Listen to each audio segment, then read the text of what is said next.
Le voyeur. J'ai 20 ans et cette histoire s'est passée durant l'été 2024. À cette période, je sortais beaucoup, je voyais des gens pas très recommandables et globalement, je ne faisais pas très attention à moi ni dans mon environnement.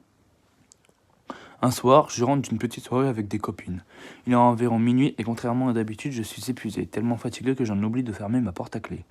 J'habite seul avec mon chat dans un appartement au dernier étage, au fond d'une cour intérieure.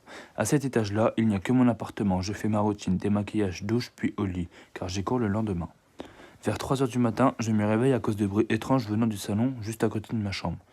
Comme je laisse les portes entrouvertes pour éviter que mon chat gratte, je me dis que c'est probablement lui qui fait une crise de folie, ce qui lui arrive souvent. Je ne cherche pas plus loin et je me rendors, mais vers 5h30, je suis réveillé à nouveau. Cette fois par une sensation très bizarre, comme si on m'observait. J'ouvre les yeux à moitié, encore dans le brouillard, et c'est là que je vois une tête passer par la porte de ma chambre. Une silhouette qui m'observe. La porte se referme immédiatement dès que la personne se rend compte que je me suis réveillé. J'entends ensuite des pas précipités vers le salon.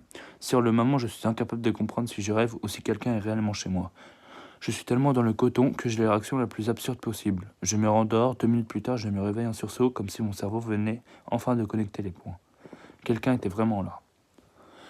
Je m'assois dans mon lit, paniqué, et j'essaye de rationaliser. Mon frère, ma sœur, ils ont un double des clés. Mais jamais ils ne viendraient à 5 heures du matin. Je suis coupé dans mes pensées par des bruits très nets, des pas, des placards qu'on ouvre, le grincement de mon canapé. Il y a vraiment quelqu'un qui se balade tranquillement chez moi. Je suis terrorisé. Je ne sais pas si cette personne est armée, violente, droguée. Alors je reste immobile, assis sur mon lit. Pendant ce qui me paraît durer des heures jusqu'à ce que le silence revienne. Au bout d'une dizaine de minutes, je me lève enfin.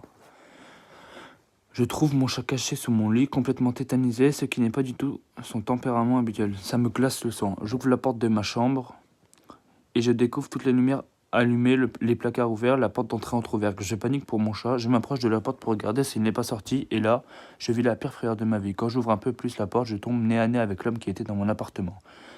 Un homme d'une cinquantaine d'années, celle que je n'ai jamais vu dans l'immeuble ni dans le quartier. Il se tient immobile dans le noir sur la dernière marche de l'escalier, à moins de 2 mètres de moi, et me fixe.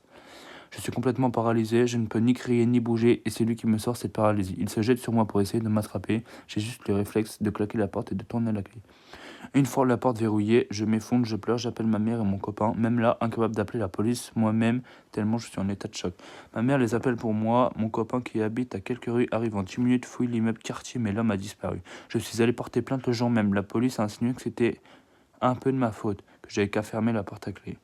Comme si oublier de tourner une clé justifiait qu'un inconnu passe la nuit à te regarder dormir. Je n'ai jamais eu de nouvelles, ils n'ont jamais retrouvé cet homme, je ne sais pas ce qu'il était, ni ce qu'il voulait. Et ce qui me hante encore aujourd'hui, c'est qu'il n'a absolument rien volé alors que les objets de valeur traînaient partout.